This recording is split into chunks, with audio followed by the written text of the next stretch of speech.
যদি আপনি তারাবি নামাজের সওয়াব জানতে পারতেন তবে আপনি তারাবি নামাজে অলসতা করা বন্ধ করে দিতেন।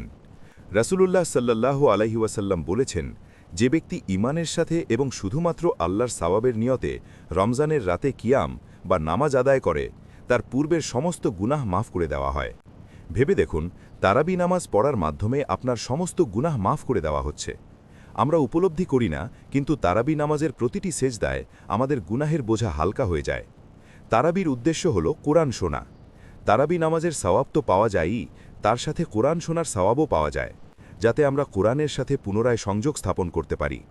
এখন সমস্যা হলো যে আমরা আরবি জানি না। এই সমস্যা সমাধানের একটি উপায় আছে। ওই রাতের তারাবিতে যতটুকু কোরআন পড়া হবে তার অনুবাদ আপনি আগে থেকেই পড়ে যান। এভাবে আপনি নামাজে মনোযোগ দিতে পারবেন এবং বুঝতে পারবেন কি বিষয়ে কথা বলা হচ্ছে। এতে আপনি কোরআনের সাথে আরও ভালোভাবে যুক্ত হতে পারবেন এবং আপনার নামাজে খুশু বা একাগ্রতা বেড়ে যাবে।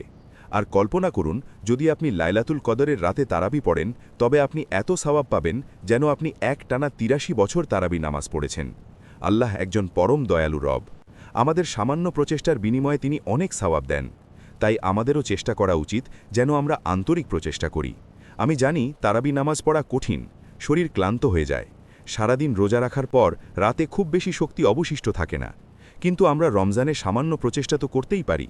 আল্লাহর কাছে এই দোয়া করবেন, আল্লাহুম্মা আইন্নি আলা জিক্রিকা ওয়া শুক্রিকা ওয়া হুসনে ইবাদাতিকা।